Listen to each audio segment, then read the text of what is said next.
By the way, great whiskey. What is this whiskey? Well, that's interesting because that is tequila. So, oh, it's tequila. Yama nama doo, yama na mama, lama gamma goo, and yama bebop, gamma juice, yabba da babba da when the beat drop. Oh my god, I have such a good idea. Nope, it's gone. Oh, that's what I wanted to look up. Nope, it's gone. It's gone.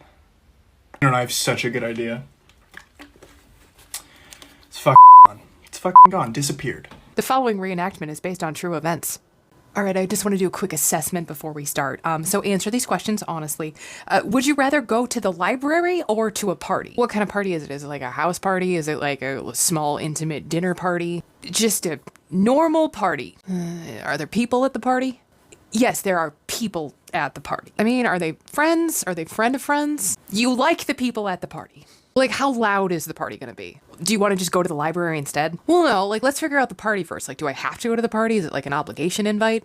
Okay, it's not just party or library. Well, last time I went to the library, I saw the first folio. Is there like an exhibition going on? Why would there be a folio exhibition at your local library? I don't know, they got a grant or something. All right, you know what? Let's just move on to the next one. Do you find social situations easy? Let's talk about one of the not quite so fun aspects of ADHD. If our brains are understimulated and we're bored, then our brains will do whatever they can to get that dopamine to be stimulated. In my case today, I was stuck in the car for an hour and a half waiting for my partner to get out of an appointment that was running over, and I was very, very bored. When he did get out, while I was waiting for him to come out of the chemist, my brain was like, we've had enough of this, we've had enough of being bored now, go buy sugar. And so I did. I bought 1 sugar, 2 sugar, 3 sugar, and jam donuts. Anyone? It's one of the not so fun aspects. Sugar gives us dopamine. If we're understimulated, we will reach for the sugar, even when we don't want to. It's not so great. 5, 4, 3, 2, 1.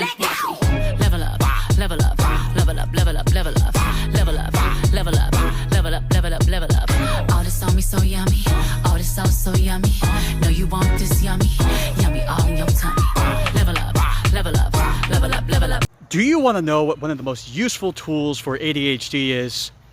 Spite, anger. Because when life was handing out lemons to everyone else, it was handing out yellow painted rocks to neurodivergents. And it told us to squeeze to make lemonade. And when we couldn't make lemonade, it said we weren't trying hard enough. So you know what we do instead? We use our thinking outside the box skills and we beat them to get their lemonade. Make life rue the day it gave you a yellow painted rock and called it a lemon.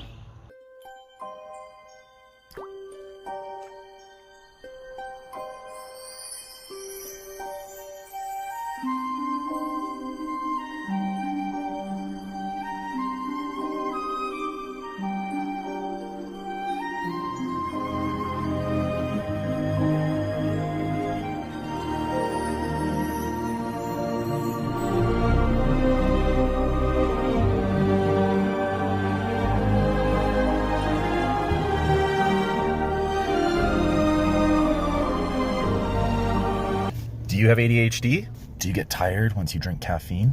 Do you just go sleepies after a Monster or Red Bull? Do you want to know why you do it? We're dopamine deficient! Do you know what caffeine is? It's a stimulant. You know what stimulants do?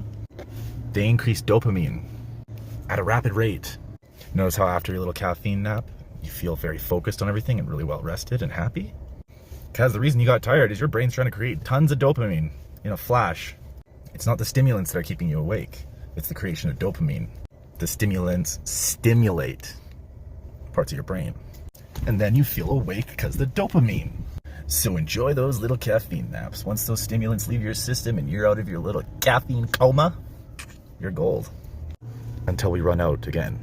And then the cycle continues. Welcome to our life. Yes, I have the... Wait a minute. I see. She's taken a barnacle and she's covered it in bioluminescent algae. Has a diversion. I always find it interesting how hard it can be to actually remember the things that make a big difference for me. Like, if I'm trying to do computer work at home that I don't necessarily enjoy, I really need music playing. Almost every single time I'm actually in the zone doing well, I have music playing. With absolutely crushing last minute pressure being like one exception. And yet, it's surprisingly easy for me to forget this. And I will routinely find myself in that space where I'm just staring at the computer, nothing's happened for like 30 minutes, and then it clicks. I'm like, oh, I don't even have any music playing. And there will be times when I forget about these types of tools for like months even. And then something will happen and I remember and I'm like, oh my god, right, I learned this 10 years ago, and about 100 times since then. I'm going to attempt to explain what a dopamine deficiency feels like. You know when you're hungry and you crave food because you're hungry, or if you crave nicotine or alcohol or whatever you're craving, it just feels like a craving for something. And I can never tell what it is. I didn't know for years what I was feeling. I always just chalked it up to depression. That craving just like eats at you until you decide to fill it with something. So you're like, maybe I'm hungry, so you eat some food that doesn't fill it, but now you're fat. And then you're like, I guess I'm craving nicotine. And then you're addicted, and you know, it just turns into a lot of things. I just wish someone had told me sooner. It's dopamine. You're craving dopamine. ADHD and being present. Something I think still gets overlooked a lot as being a symptom of ADHD is just how difficult it can be to live in the moment and be present. Imagine your friend coming over to your house, pouring their heart out to you about how they just got dumped and their world is crumbling around them. And while you love them and you genuinely care about them, all that's swirling around in your head is the same 2 lines on repeat of a random Katy Perry song you can't remember the name of, and the fact that you're so hungry and excited to have Panda Express for lunch. Your reactions go on autopilot, and it's like being in active denial. It sounds like a joke, but not being able to process your emotions because you're not fully there in the moment takes its toll. Even emotional reactions can be toned down because they're not fully grounded in the moment.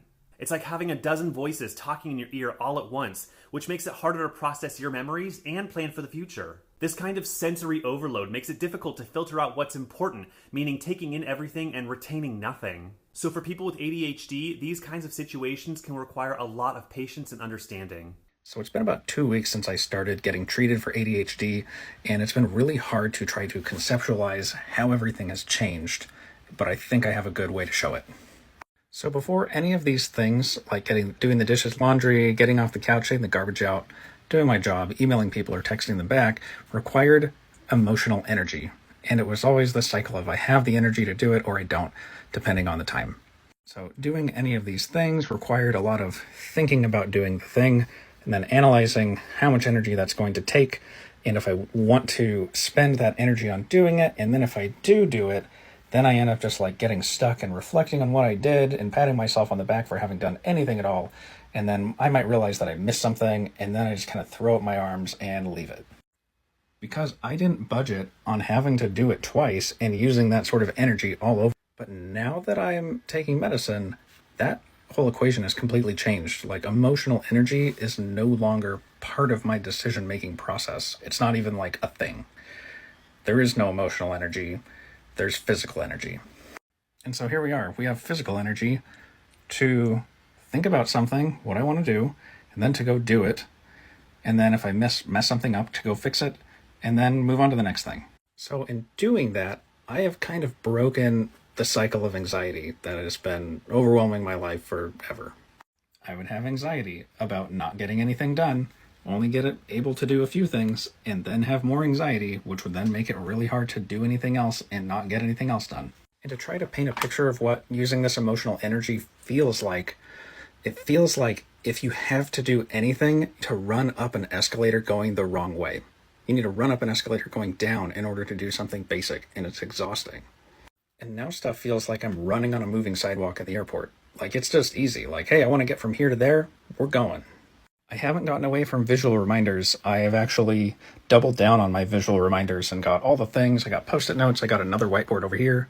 And now I added one to the fridge and to the other side of the fridge. So long story short, procrastination has left the chat. And at the end of the day, I'm tired from doing things. And my mind isn't racing, thinking about all the things I need to do. It's really like, wow, I got a lot of things done. And I'm tired, and I feel rested when I wake up the next day. Like, I would want this for everyone. Like, if you are suffering with ADHD, like, there's an alternate future for you. You can get help. Oh!